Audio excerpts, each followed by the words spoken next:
En este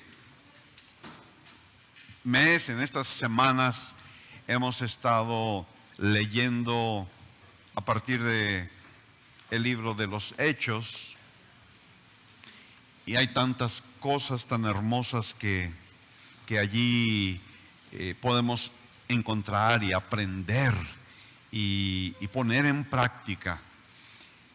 En el libro de los Hechos hay imágenes, hay figuras, hay retratos de la iglesia que el Señor está edificando ahora. Otra vez quiero insistir en que si no lo estás haciendo, te unas por favor a el grupo del plan de lectura de este año, porque cada semana estamos leyendo y aprendiendo y también compartiendo acerca de los temas de la lectura de esa semana. Y en esta ocasión sentí que era muy apropiado, a partir de las lecturas que hemos hecho en las últimas semanas,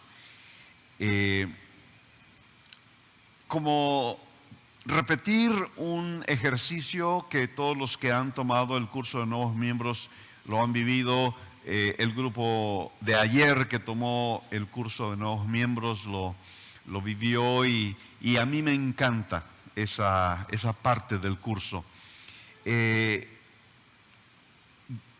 Hay un momento en que les pido, y lo voy a hacer ahora también con ustedes, les pido que se imaginen, y hay una presentación que deberíamos estar viendo en este momento del equipo de media. Gracias. Y entonces quisiera que se imaginen que ustedes con su familia acaban de llegar a Monterrey y entonces están buscando una iglesia. Esa búsqueda no es una búsqueda sencilla. Imagínense, aunque hay cientos y miles de iglesias en Monterrey y en su área metropolitana, encontrar una iglesia en donde podamos sentir que hemos llegado a nuestra casa no es tarea fácil. Hay iglesias de todos tamaños, colores y sabores en Monterrey y en los municipios vecinos. Si tú te pones a buscar, vas a encontrar iglesias muy modernas con una producción espectacular, y vas a encontrar iglesias muy sencillas. Vas a encontrar iglesias en las que el énfasis es hacer sentir cómodo al que llega por primera vez, y entonces hay mucho enfoque en hacer una iglesia amigable para el que anda buscando a Dios.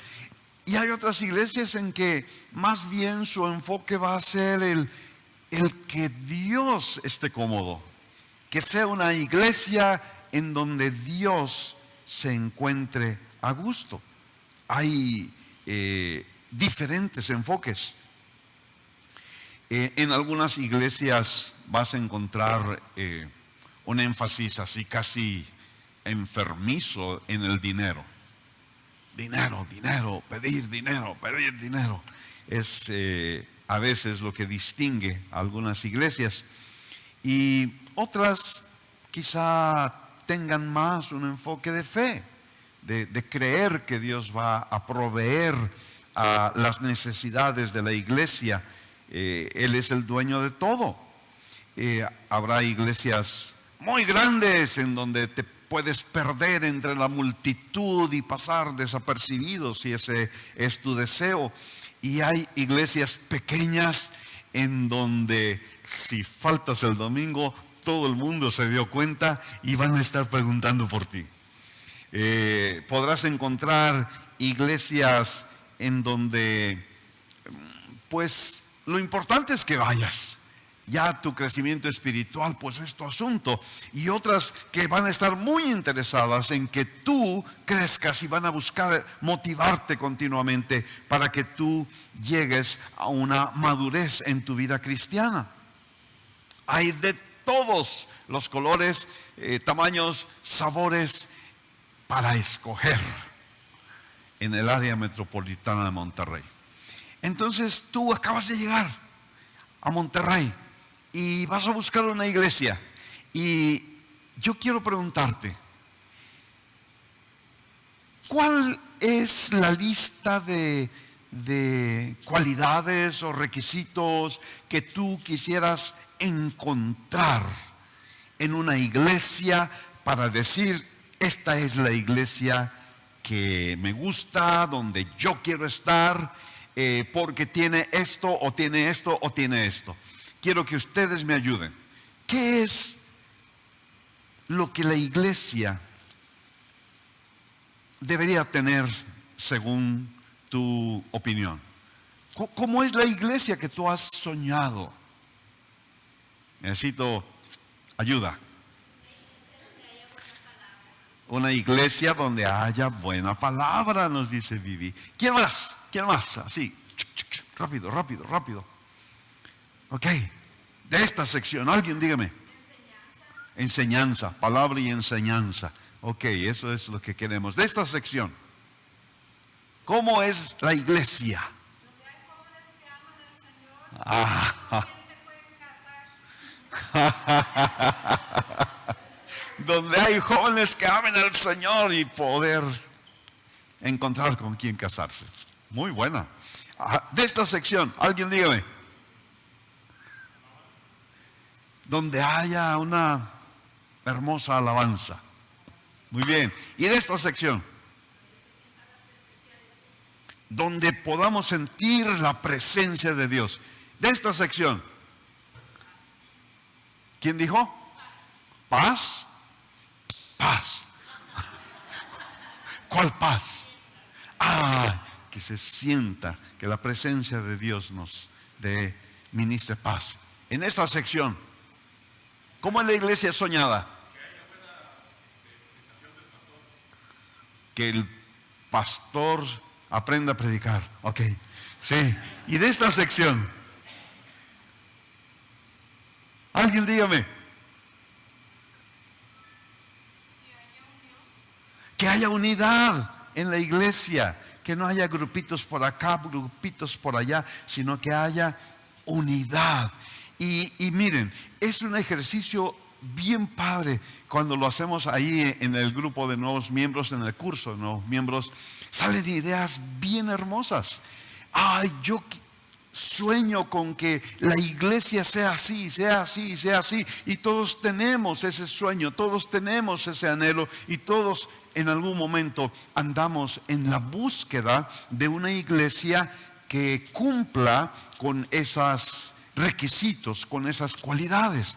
Y después de que dejo que todos digan sus opiniones acerca de lo que les gustaría ver en la iglesia, entonces los enfrento con otra pregunta. ¿Qué estarías tú dispuesto a hacer para que esta iglesia sea la iglesia que tú soñaste? ¿Qué estarías tú dispuesto a hacer para que esta iglesia sea la iglesia que tú soñaste? Porque está muy bien que alguien diga, por ejemplo, mi hermano acá decía, que haya una buena alabanza. Es una buena característica, ¿les gusta eso? Que haya una buena alabanza. Y entonces vienes tú y durante el tiempo de alabanza estás.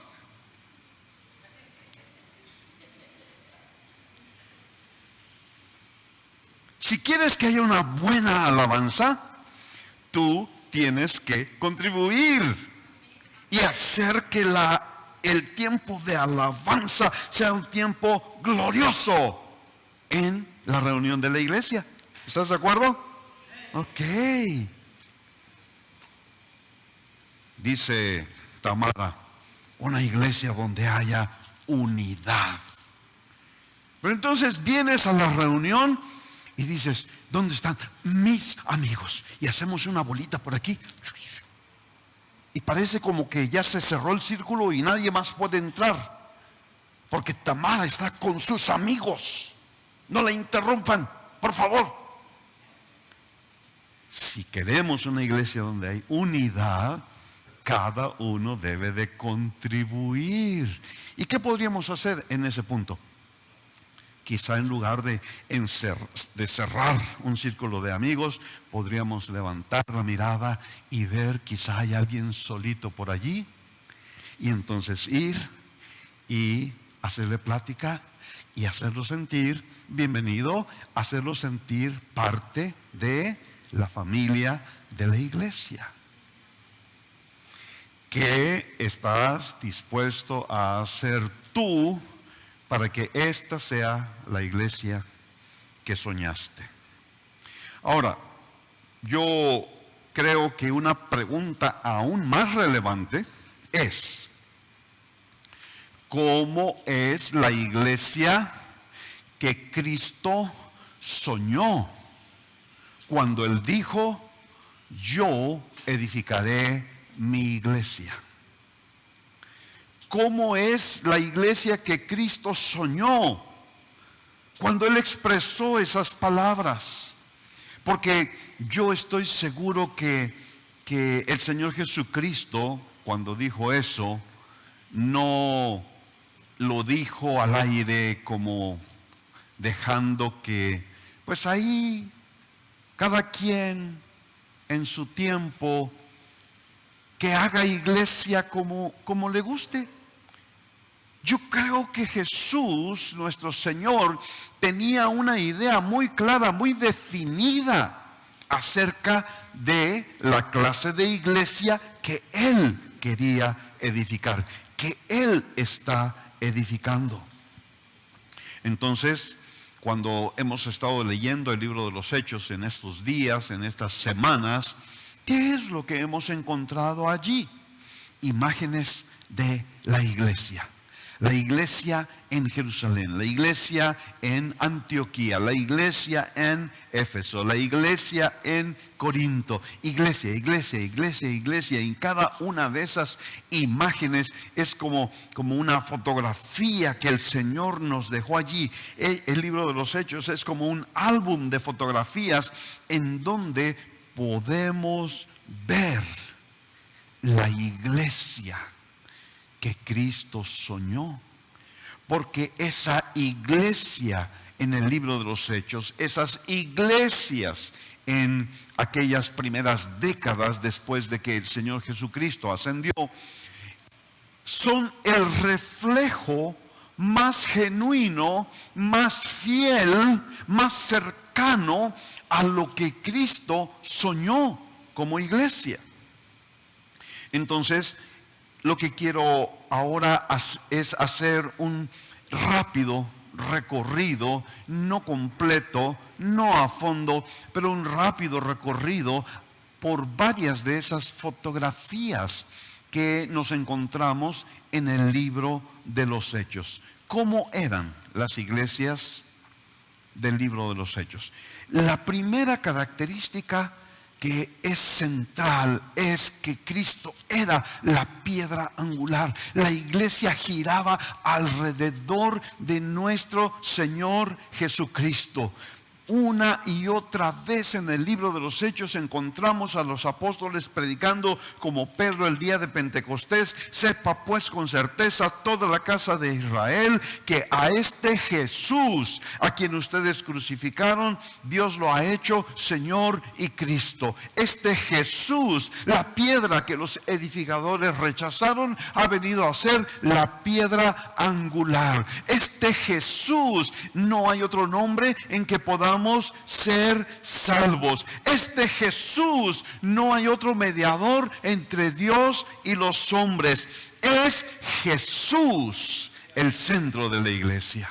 no es un hombre, no es una personalidad avasalladora, apantallante. No es el hombre el que debe de levantarse en el contexto de la iglesia. La iglesia existe por Cristo y para Cristo.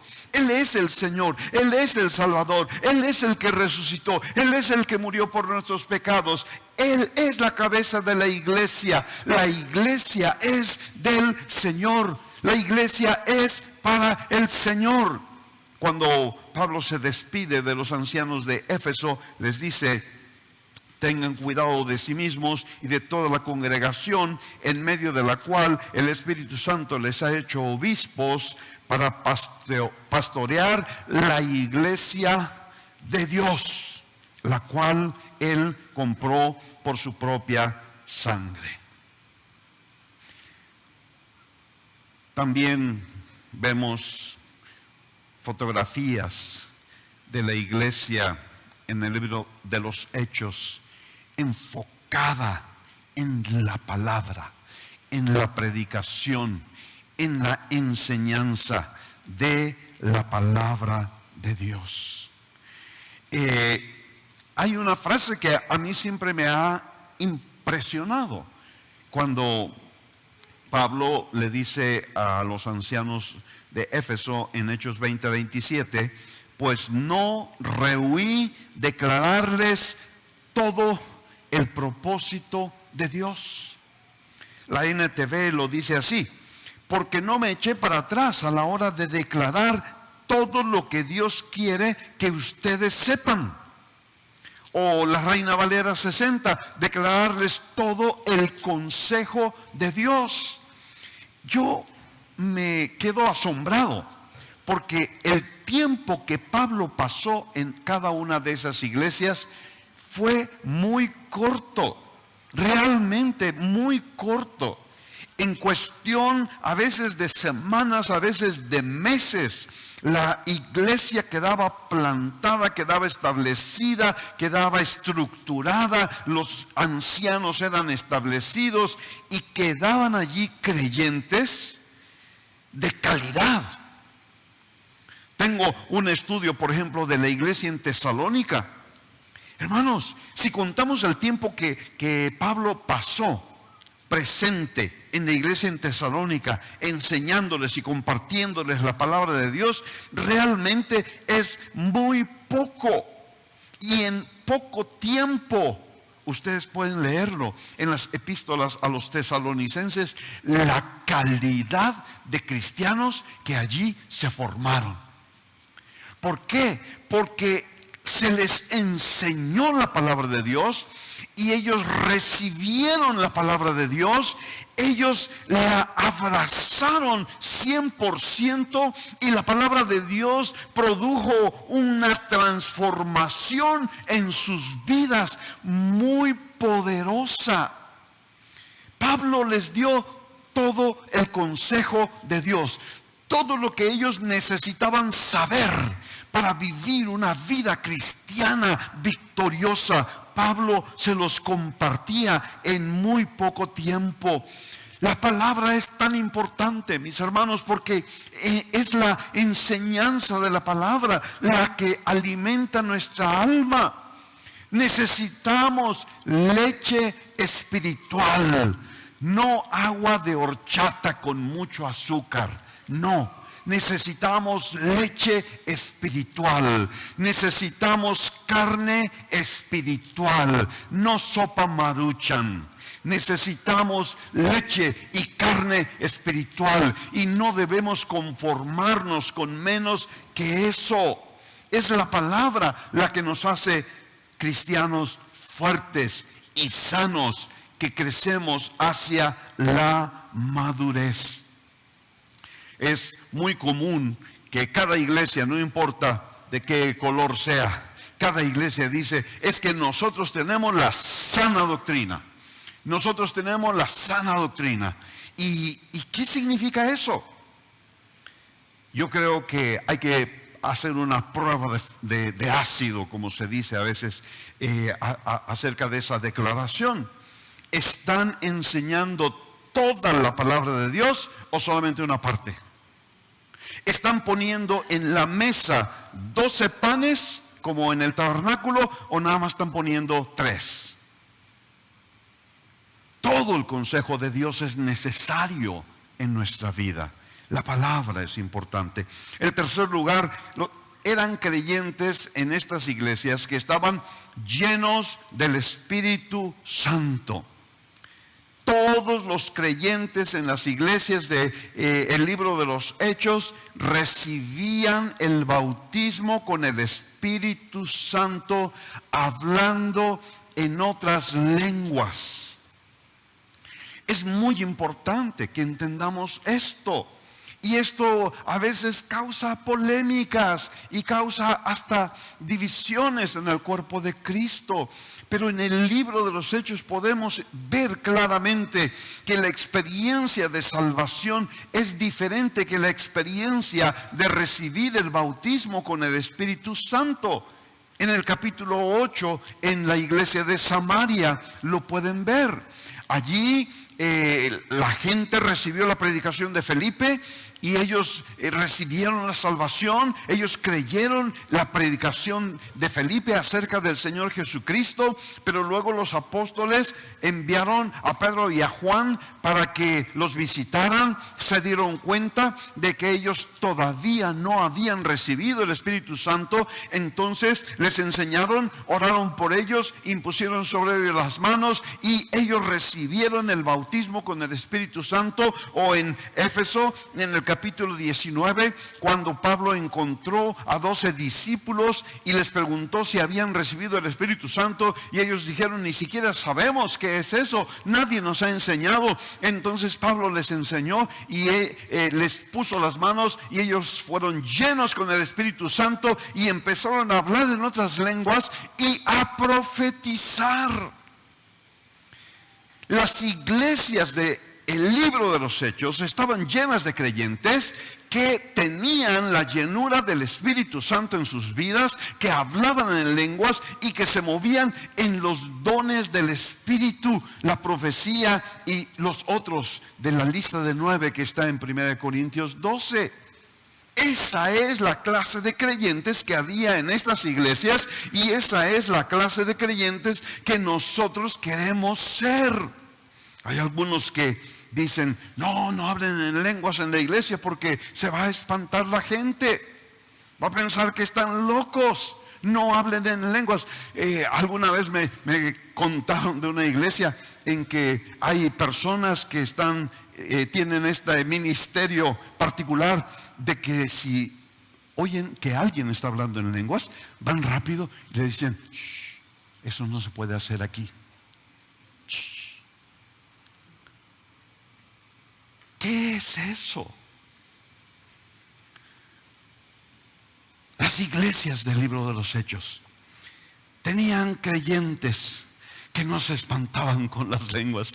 Tenían creyentes llenos del Espíritu Santo que levantaban su voz hablando en esas nuevas lenguas para adorar al Señor, como el Padre está buscando adoradores que le adoren en espíritu y en verdad. Hermanos, puede ser que alguien que llegue a nuestra iglesia y nos oiga hablando en nuevas lenguas, puede ser que alguien diga: estos están locos de remate, ahí nos vemos, nunca voy a regresar aquí. Eso es posible. Pero ¿qué queremos ser? ¿Qué clase de iglesia queremos ser? ¿Una iglesia que existe para agradar al hombre? ¿O una iglesia que existe para agradar a Dios? Luego vemos en las iglesias de este tiempo del libro de los Hechos que tenían tiempos de alabanza, saturados con la presencia de Dios. Hechos 2:47 dice que ellos estaban siempre, cada día, alabando a Dios y hallando favor con todo el pueblo. ¿Y cómo lo hacían? Pablo nos lo ilustra en Efesios 5:18, donde dice: no se embriaguen con vino, en lo cual hay disolución, sino sean llenos del Espíritu. Otra vez la importancia de esta experiencia continua de llenura del Espíritu. Y entonces dice: hablen entre ustedes con salmos, himnos y cantos espirituales, cantando y alabando al Señor con su corazón. La alabanza en la iglesia del libro de los Hechos tenía un modelo, tenía un patrón, tenía un himnario, tenía un instructivo. ¿Cuál era ese? El libro de los Salmos. El libro de los Salmos era su himnario. El libro de los Salmos era su manual de liturgia, de cómo alabar al Señor. ¿Y qué dice el libro de los Salmos? De cómo debemos alabar al Señor. Recuerden tan solo el Salmo 150 y tantos otros más que nos enseñan a alabar al Señor cantando, alabar al Señor con exclamaciones de júbilo, alabar al Señor palmeando, alabar al Señor levantando nuestras manos, alabar al Señor danzando. Los tiempos de alabanza son tiempos tan importantes en la vida de la iglesia del libro de los Hechos, porque la alabanza no era un show. La alabanza no era un espectáculo en donde había un auditorio con sus celulares tomando video de el grupo que está alabando en la plataforma. No. La alabanza en la iglesia del libro de los Hechos era una alabanza participativa en la que todos se involucraban, en la que todos con su corazón, y ese es un detalle que me parece tan importante aquí en Efesios 5:19, cantando y alabando con su corazón al Señor. Todos y cada uno de los que estaban en la reunión en la iglesia del Nuevo Testamento, ellos alababan con el corazón al Señor. No estaban solo como espectadores. Ellos estaban participando con todo su ser, manifestando su amor por el Señor, con gratitud en su corazón, alabando a Dios.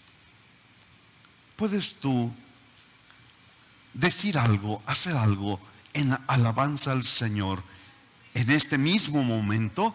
Déjame oírte, por favor, déjame oírte. Alaba al Señor ahí donde estás en tu lugar. Alaba al Señor. Abre tu boca y alaba al Señor. Reconócelo como tu Señor, como tu Salvador, como tu sanador. Háblale desde el fondo de tu corazón. Levanta tus manos, levanta tu corazón. Dios es digno de ser alabado.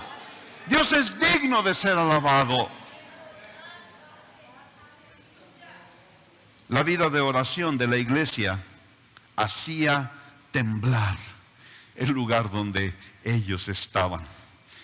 Muy particularmente sucedió allí en el capítulo 4, versículo 31, cuando después de que habían apresado y amenazado a Pedro y a Juan y les habían ordenado que no siguieran predicando en el nombre de Jesús, ellos regresaron a los suyos y empezaron una reunión de oración poderosa, una reunión de oración en la cual ellos clamaron, no de acuerdo a sus temores, no de acuerdo a sus gustos, sino de acuerdo a la palabra de Dios. Ellos empezaron a decirle al Señor: Señor, en tu palabra dijiste así, así, así, y entonces te pedimos que tú nos des el valor para levantarnos y predicar tu palabra y predicar a Cristo resucitado. Y entonces, después que oraron, dice la Escritura en el capítulo 4, versículo 31, el lugar donde estaban reunidos tembló y todos fueron llenos del Espíritu Santo y hablaban la palabra de Dios con valor. Esa es la clase de reuniones de oración que queremos tener. Yo quiero animarte a participar en las reuniones de oración. Tenemos oración los martes por Zoom. El último martes del mes tenemos oración presencial. Cada domingo estamos aquí a las 10:30 para estar en la presencia de Dios en oración. Y queremos hacer oraciones poderosas. No oraciones que con trabajos lleguen al techo y se reboten ahí y no pase nada. Queremos oraciones que lleguen hasta el trono de la gracia. Y que Dios obre poderosamente, que haga temblar este lugar. Dios, por la oración, vino temblores que abrieron las puertas de la cárcel para Pedro y para Pablo y Silas. Por la oración de los creyentes, el Espíritu Santo fue derramado. Por la oración de los creyentes en el libro de los Hechos, ocurrían cosas extraordinarias. A veces ni ellos mismos se lo creían. Después de que oraron por Pedro, que estaba en la cárcel: Señor, Señor, haz algo para que Pedro, nuestro querido Pedro, salga de la cárcel. Y Dios lo sacó y vino ahí a tocarles la puerta, como leímos esta mañana. Y cuando lo vieron, los hermanos dijeron: ¡ay, es su espíritu, es un fantasma! ¿Qué pasó?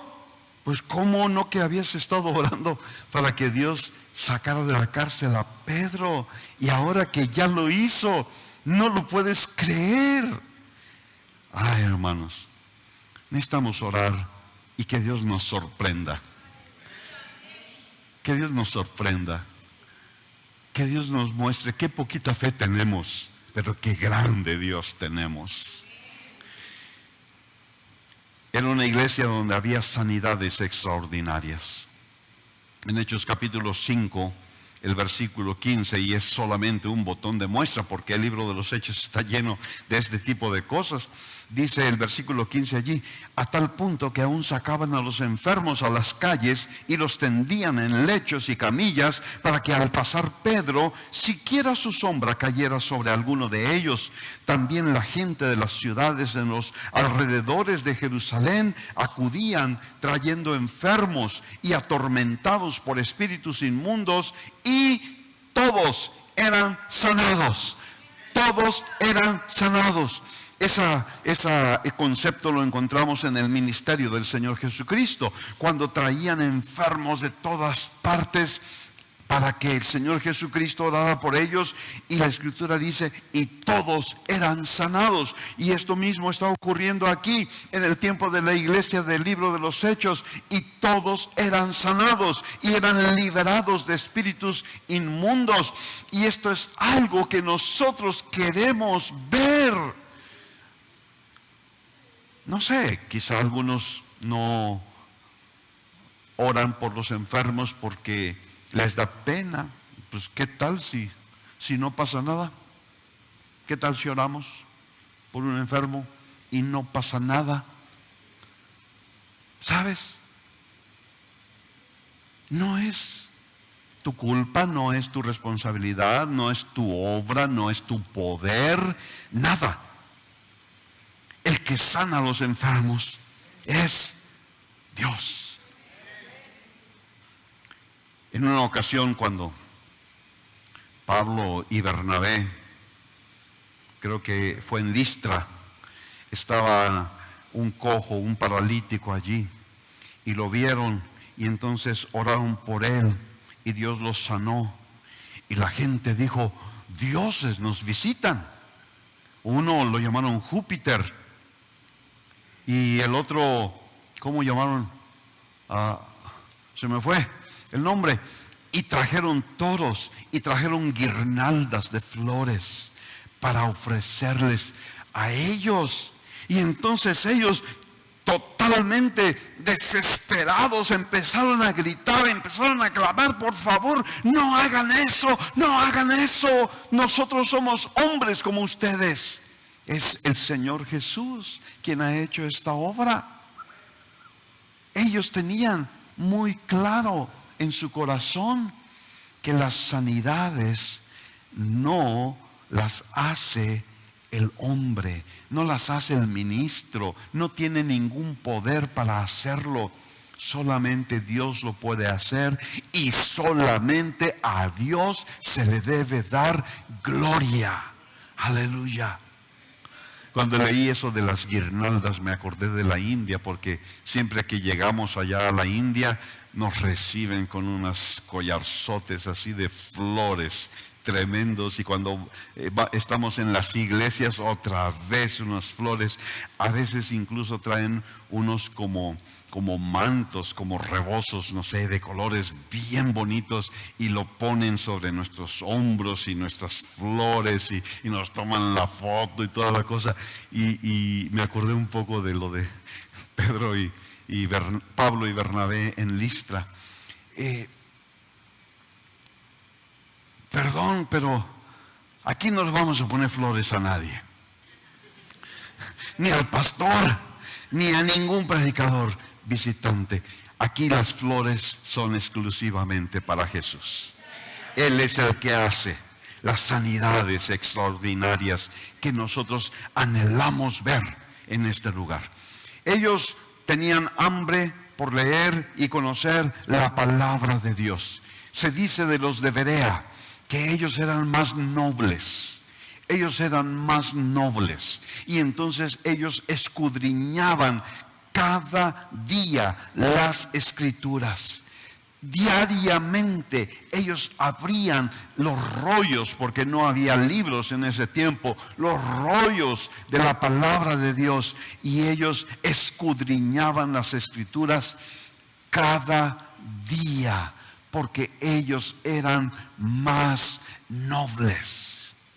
Lo que ellos no sabían es que los de la casa de mi padre son aún más nobles.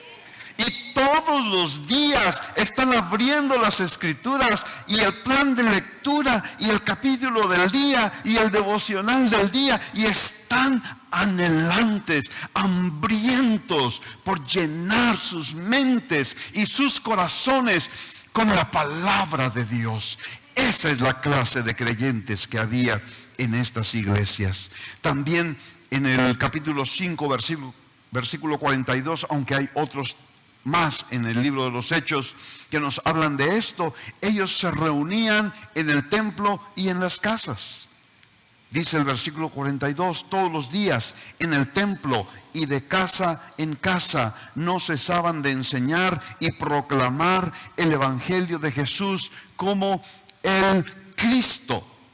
Ahí hay dos clases de reuniones que son muy importantes en la vida de la iglesia. La reunión en el templo, la reunión en donde todos nos congregamos para tener fiestas en la presencia del Señor, pero también la reunión en las casas. Es muy importante. Nosotros estamos en ese proceso. Estamos en ese proceso de empezar. Ya hemos iniciado a abrir grupos en casas. Les hemos llamado Café con Jesús. Es una reunión de 1 hora en la cual vamos y literalmente nos tomamos un cafecito, un té, cualquier cosa, quizá algún bocadillo, pero es un tiempo para estar en comunión, es un tiempo para conocernos, es un tiempo para que nuestro corazón sea pastoreado, es un tiempo para reafirmar lo que hemos aprendido en la semana anterior y en la predicación. Es un tiempo para orar por las necesidades de cada persona y de cada familia. Es un tiempo muy hermoso, y es nuestro deseo, es nuestro plan que todos y cada uno de los miembros de la casa de mi Padre tengan una reunión a la cual asistir, en donde recibir ese pastoreo más cercano de parte de la iglesia, en donde se fortalezca nuestra unidad y nuestro compromiso con Dios y con la iglesia. Es muy importante. Y dice la Escritura que Dios añadía cada día a los que habrían de ser salvos. Esto quiere decir que había crecimiento. Esto quiere decir que había muchos, quizá todos, me atrevería yo a decir, todos los miembros de la iglesia continuamente, ellos estaban compartiendo lo que Dios había hecho en sus vidas. La forma de hacerlo es muy sencilla. Mi vida era así antes de conocer a Cristo. Entonces, por esta circunstancia, conocí al Señor. Alguien me habló del Señor y yo lo acepté en mi corazón. Y a partir de entonces, mi vida ha sido de esta otra manera. ¿Crees tú que puedes hacer esa declaración? Así era mi vida, conocí a Cristo y ahora mi vida es así. ¿Puedes hacer eso? Sí, puedes hacer eso. Eso, hazlo con tus amigos, con tu familia, con tus vecinos, con tus compañeros de trabajo. ¿Por qué? Porque el Señor quiere que la iglesia crezca, que muchos más vengan al conocimiento del Señor. Dice el versículo 47, capítulo 2, y el Señor añadía cada día al número de ellos los que iban siendo salvos. Dios ama a cada persona en el mundo y quiere el Señor que más y más vengan al conocimiento de su Salvador Jesucristo. También yo veo que en las iglesias del libro de los Hechos, cada creyente sabía que tenía un llamado de parte de Dios. En el capítulo 13, versículo 2, dice que mientras ministraban al Señor y ayunaban, el Espíritu Santo dijo: apártenme a Bernabé y a Saulo para la obra a la que los he llamado. ¿Qué quiere decir eso? Quiere decir que Bernabé y Saulo no recibieron en ese momento un llamado sorpresivo. Los hermanos, los ministros que estaban ahí, profetas y maestros, dijeron: el Espíritu Santo los está llamando a este ministerio. Y Bernabé y Pablo no se quedaron así como: ¿quién? ¿Yo? ¿Por qué? No fue una sorpresa para ellos. Ellos ya sabían. Ellos ya tenían un testimonio muy claro en sus corazones que Dios los había llamado para cumplir un ministerio en el cuerpo de Cristo. Y esto es algo que yo creo que cada uno de nosotros necesita buscar y anhelar en su corazón. ¿Para qué me trajo Dios aquí? Simplemente, ¿para qué me puso Dios en este mundo, en esta vida? ¿Para qué nací? Tú puedes decir: bueno, pues yo nací para ser un brillante profesionista, me estoy esforzando mucho, sacar buenas calificaciones en la universidad, prepararme muy bien para ser un brillante y exitoso profesionista. ¿Es eso tu llamado? No estoy diciendo que esté mal, no estoy diciendo que no hagas eso, pero te estoy preguntando: ¿es eso el llamado de Dios en tu vida? ¿Será que Dios tiene para ti un llamado? Un llamado que te haga ser, que te convierta en un colaborador de la obra que Dios está haciendo en este mundo. Un colaborador en la edificación de su iglesia gloriosa. Mira, como cristiano podemos sentarnos en nuestra silla y ver lo que Dios hace a través de otras personas. Y voy a ser muy bendecido si yo puedo ver lo que Dios hace a través de otras personas. Pero ¿sabes qué es lo que Dios quiere? Dios quiere hacer una obra a través de ti. Dios quiere a través de ti bendecir a otros. Dios quiere a través de ti edificar su iglesia gloriosa. ¿Cuál es tu llamado? Como miembro del cuerpo, tú tienes una función. Cada miembro es importante. Tú puedes decir: no, hermano, yo si acaso soy la uñita del pie chiquito, del dedo chiquito del pie izquierdo. Yo no pinto. Hermano, tu función es muy importante. Las uñas en los dedos de los pies cumplen una función muy importante para tu cuerpo. ¿Quieres probarlo? Quítatelas. A ver cómo te va.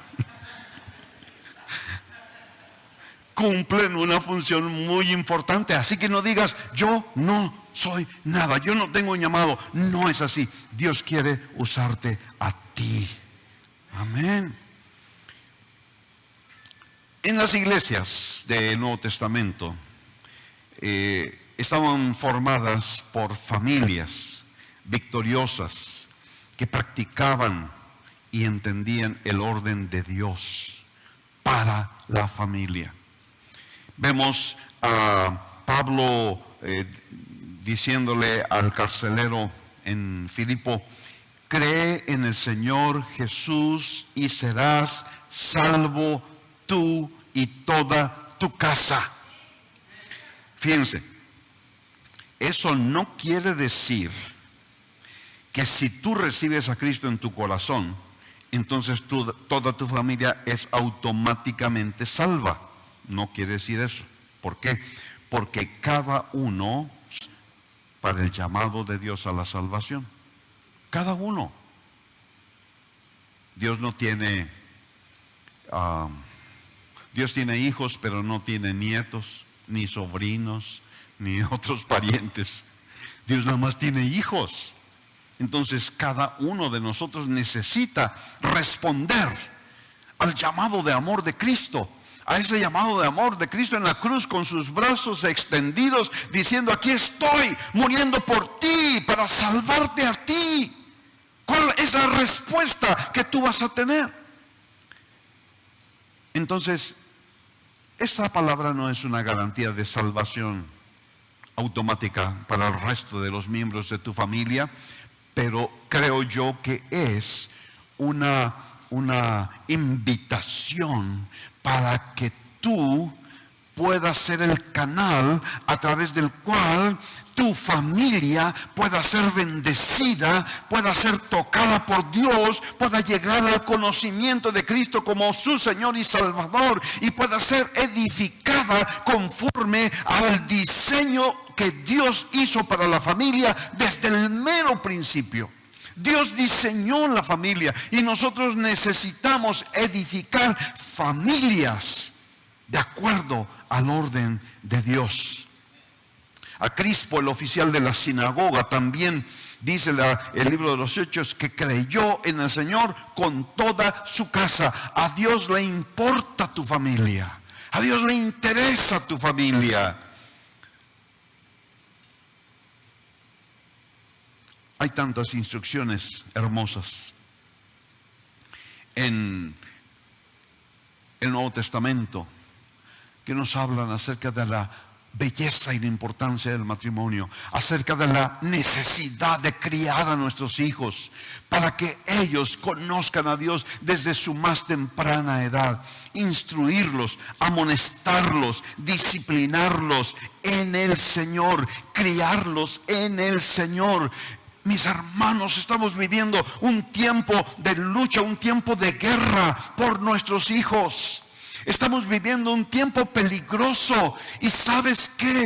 Tú como padre, tú como familia, necesitas tomar a los niños, a los adolescentes, a los jóvenes, para guiarlos en el camino del Señor, para formar familias de acuerdo al orden de Dios. No te esperes a que sea la escuela, los maestros, el mundo, las películas o el diablo los que instruyan y formen a tus hijos, los que formen sus criterios, sus pensamientos, su manera de tomar decisiones. Tú tienes un papel tan importante en esto. Enseña a tus hijos a orar. Enseña a tus hijos a creer en Dios. Enseña a tus hijos a andar en los caminos de Dios, a agradar a Dios cada día de sus vidas. Forma una familia conforme al corazón de Dios. La iglesia era un refugio para aquellos que no tenían una familia completa. Y eso es algo muy común que vemos en las iglesias ahora por diferentes razones. Una familia incompleta era la familia de Timoteo.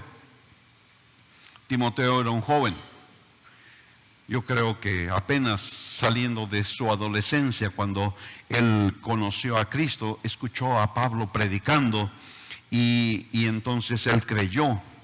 Y dice la Escritura en Hechos 16:1 que su mamá era una mujer judía creyente, pero su padre era un hombre griego, del cual ya la Escritura no menciona ninguna cosa, y lo más probable es que su papá no fuera creyente. Una familia incompleta. Y muchos somos parte de familias incompletas por diferentes razones. Pero la iglesia puede y debe constituirse en la familia de esas personas. Los jóvenes que vienen solos a la iglesia, mi hermano, ¿podrías acercarte a ellos y darles un abrazo y decirles: aquí tienes familia, aquí tienes personas que te aman, que te aprecian, que están listos para ayudarte? ¿Podrías hacerlo? ¿Podrías acercarte a alguien así? Quizá una mamá que viene sola y que está luchando, trabajando en la crianza de sus hijos, y que tantas veces ha derramado lágrimas de impotencia porque no se siente capaz de sacarlos adelante por sí sola.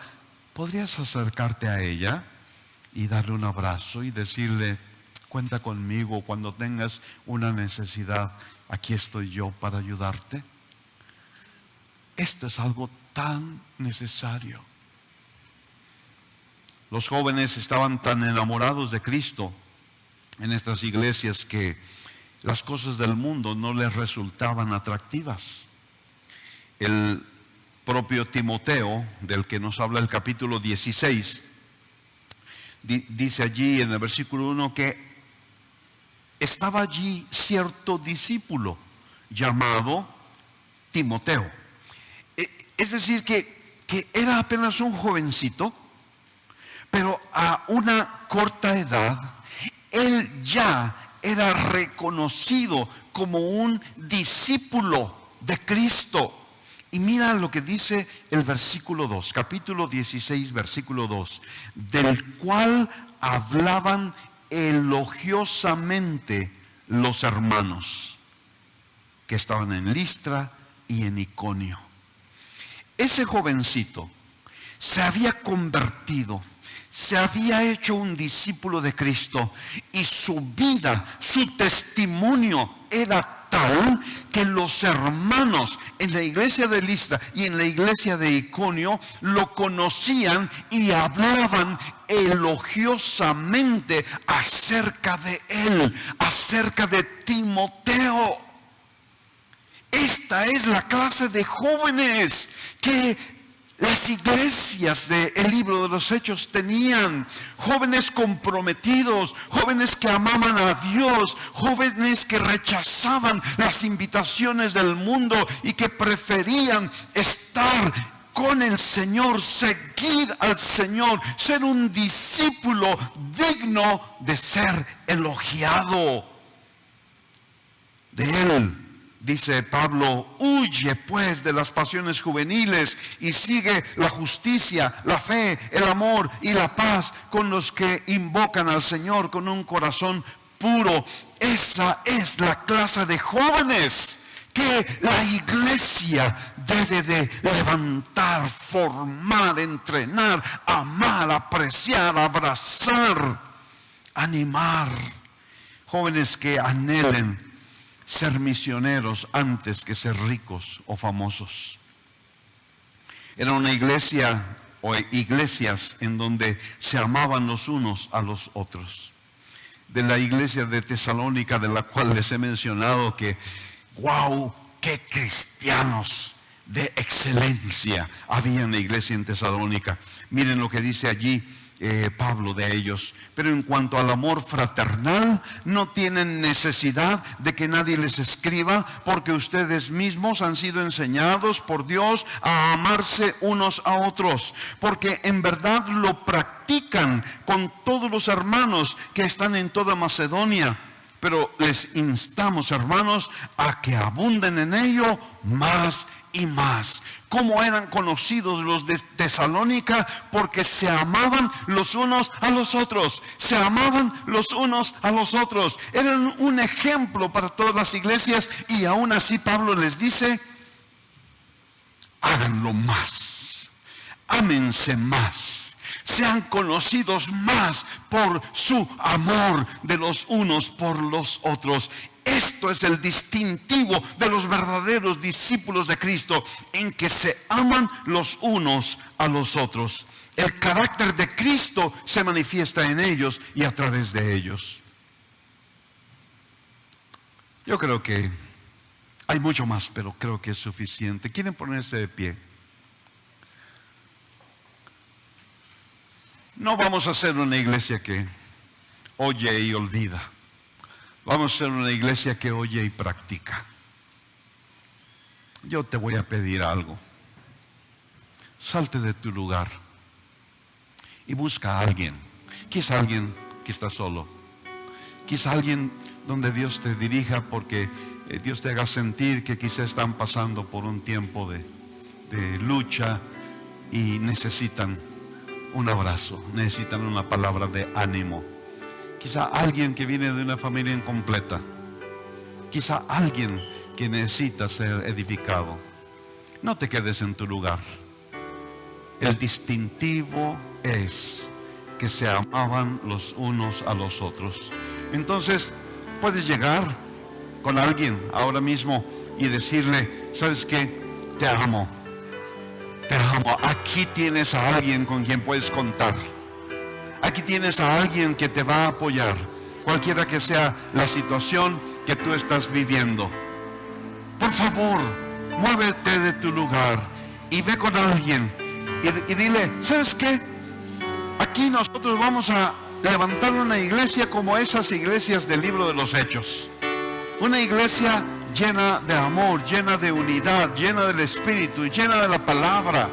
Una iglesia en donde Dios haga cosas hermosas y poderosas.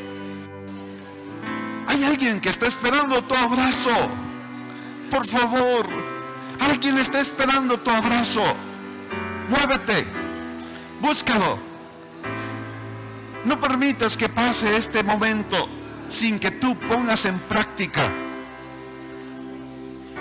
Dios quiere usarte a ti. Dios quiere que tú seas sus manos. Dios quiere que tú seas sus pies. Dios quiere que tú seas su boca para hablar palabras de bendición, palabras de edificación. Gracias, Dios. Gracias, Señor.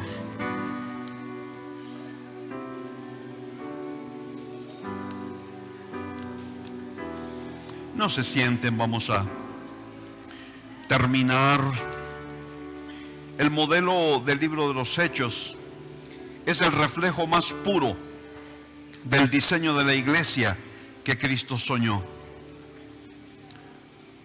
Muchos a lo largo de la iglesia han tenido ese mismo sueño y han buscado volver al modelo de la iglesia original. Nosotros queremos ser de esa clase de iglesia, pero otros le han quitado partes a ese modelo.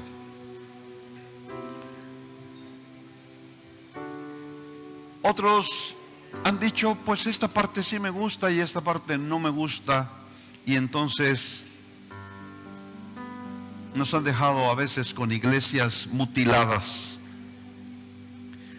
Le han quitado la obra del Espíritu Santo, le han quitado las lenguas, le han quitado los dones, le han quitado las sanidades, le han quitado los oficios ministeriales, le han quitado la predicación del arrepentimiento, le han quitado formas bíblicas de adoración, han desechado partes de la Sagrada Escritura y le han quitado las exigencias al discipulado. Nuestro corazón llora y yo creo que el corazón de Cristo llora. Y esta tarde yo quiero invitarte: no te conformes con un cristianismo nada más de nombre. No te conformes con ser un cristiano nada más de ritual o de apariencia. Busca ser un cristiano completo. Busca ser un cristiano como estos que vemos en el libro de los Hechos. Y tampoco te conformes con una iglesia normal, quizá exitosa pero mutilada. Busca ser parte de la iglesia gloriosa. Busca ser parte de la restauración de la iglesia, de acuerdo al sueño que tuvo nuestro Señor Jesucristo. ¿Qué estás dispuesto a hacer tú?